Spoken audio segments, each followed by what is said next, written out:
If you have a camera, lens, mic, and editing software, you can use these tips and techniques to instantly make your videos better. And I don't mean, hey, that's a nice video. I mean, wow, your content is so good. I came from the mud, there's dirt on my hands. Strong like a tree, there's roots where I stand. Oh, I've been running from the law. Hope they won't shoot me down soon.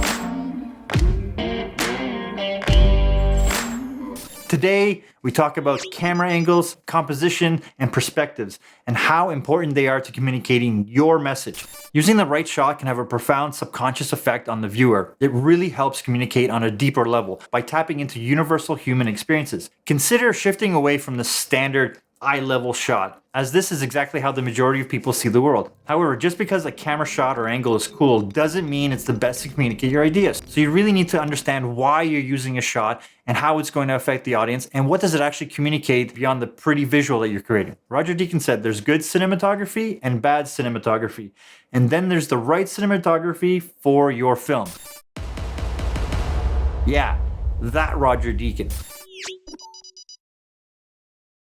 You are literally directing where and what the viewer should focus on.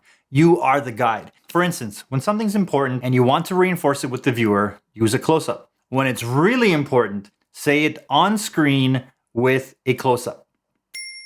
If it's a person on screen, the director wants you to know how they are feeling, how this is affecting them emotionally. It's like being inside their head. That's really what you're trying to communicate. If it's a close-up of an item, it signals to the viewer, this is super significant. We are focusing on this right now. Pay attention. But if it isn't important, the viewer will stop paying attention and miss when it does become important. If everything is important, then nothing's important. Meaning, use close-ups wisely to your advantage.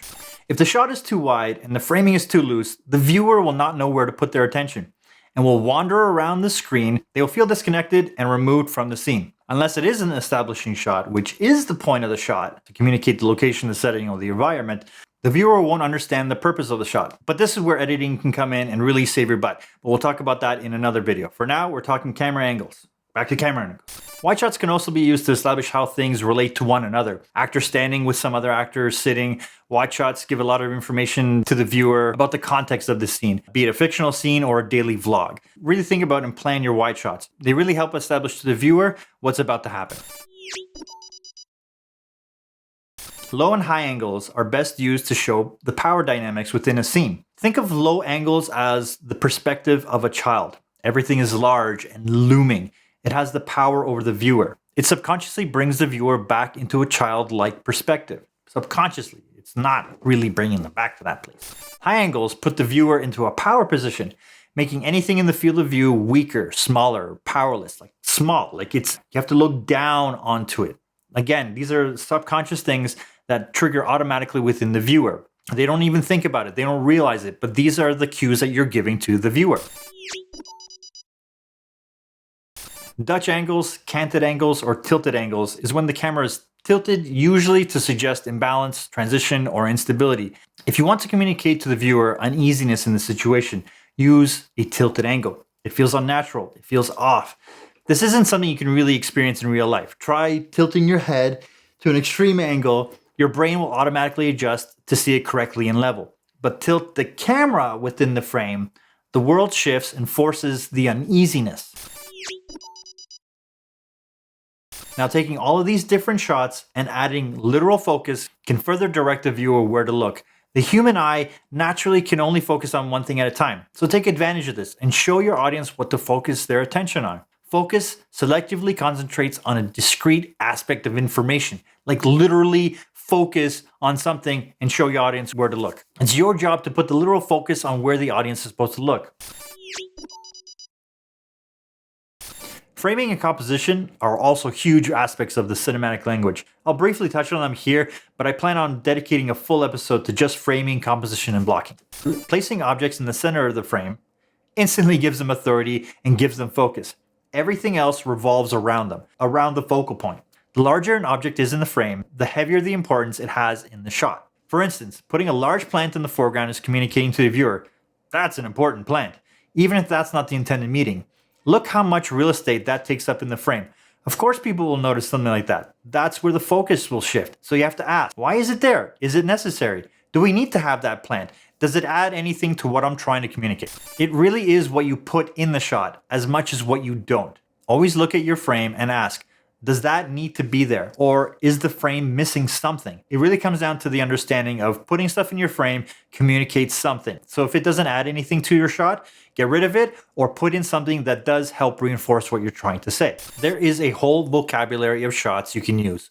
Wide, medium, close, combined with high, mid, and low, and understanding what each can communicate to the viewer really helps when you're trying to build your story. Knowing how to use all these shots can put a really deep subtext and subconsciously poke the viewer on what they should be feeling. And this really helps communicate what you felt inside trying to film this, and it really helps encapsulate what you're trying to communicate in your film. What the feelings should be, what the feelings the actors are going through, what the feelings the people in your shot are going through. So really try to understand the breadth of the language of cinema. It can be used to your advantage to visually demonstrate and reinforce ideas you are trying to convey. Be mindful how you use your shots. Really think out why you're using that shot. Is it just because it's cool, or does it actually communicate a really good subtext that the viewer will get subconsciously? And that's when good filmmaking really shines. I know that these are the basics, but knowing them allows you to play with different creative combinations to evoke specific feelings in your viewer. I am only scratching the surface here with what is actually possible. I haven't even talked about camera movement, camera blocking, color, or editing. All powerful storytelling tools. Camera angles are like words. It's combining all these elements in your toolkit to build a sentence that builds a paragraph that makes the novel. It's the fundamentals of visual storytelling. Experiment with different angles and see how the shifted perspective can change the meaning of your own shots. Study your favorite films to see when they use different shots and why they used them when they did. You'll be surprised how much more information you'll notice when you see the cinematic language used by directors in their own films. If you want to get a heavier and well thought out deep dive into the cinematic language, check out Chris Well's video on composition and storytelling, cinema cartography. I'll link it here and below. It's a great video exploring how some of the best filmmakers use composition to tell their stories better. Great video, but complicated name. The more you use these tips and techniques, the better you will become at making great videos. Any kind of videos. No, really, these are the principles that are the basis that every filmmaker learns and then bend them to their will. Because honestly, it's really about manipulating the viewer to see what you want them to see. I wish more people knew these seemingly simple things. That's it, guys. Let me know what you think. I'd love to see how you have used different shots and camera angles to communicate your message. Send me some examples. Give me a big thumbs up, subscribe, and I'll talk to you soon. Bye for now.